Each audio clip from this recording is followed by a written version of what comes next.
अस्सलाम वालेकुम उस्ताद जी। हाँ जी, क्या हाल चाल है यार? बात यह है कि ईद का मौका आ गया, आप लोग देर से आते हैं जी।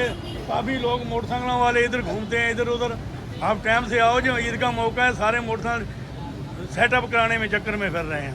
इंशाल्लाह भी जल्दी आया करेंगे। हाँ, ये मेरी मोटरसाइकिल भी ख़राब थी, मेरे को दूसरे का नहीं पता, मेरी ख़राब थी तो मैं आया था, तो लड़के थे पर की इन्होंने ठीक पता नहीं कैसी की, सही की या नहीं की। काम अच्छे करते लड़के कारीगर है हमारे पास। माशाल्लाह माशाल्लाह, ये तो बात सही है।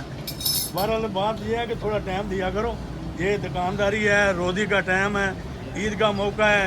फिर जैसे जैसे ईद नज़दीक आएगी रश बढ़ता जाएगा, फिर आप बोलेंगे या ठहर जाए, ऐसे काम नहीं चलेगा। इंशाल्लाह भी जल्दी आया करेंगे। हाँ अच्छा दोस्तों, गल इस तरह है कि आ देखो, आ लोग ਜਿਹੜੇ ਸਾਰੇ ਆਏ ਹੋਏ ਆ ਮੋਟਰਸਾਈਕਲ ਠੀਕ ਕਰਾਉਣ ਵਾਸਤੇ ਈਦ ਵਾਸਤੇ, ਉਹ ਕਹਿੰਦੇ ਆ ਕਿ ਈਦ ਤੋਂ ਪਹਿਲੇ ਅਸੀਂ ਤਿਆਰ ਕਰਾ ਲਈਏ, ਇਸ ਤਰ੍ਹਾਂ ਕਿ ਈਦ ਦੇ ਆਉਣ ਜਾਣ ਦੇ ਵਿੱਚ ਨਮਾਜ਼ ਪੜ੍ਹਨ ਜਾਣਾ ਕੋਈ ਐਸਾ ਮਸਲਾ ਨਾ ਬਣੇ।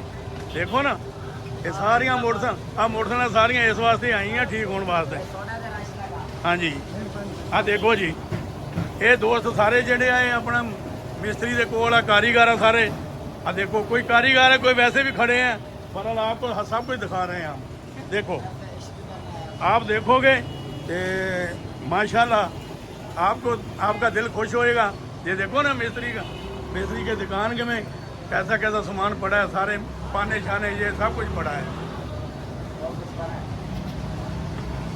अच्छा जी, खुदा हाफ़िज़।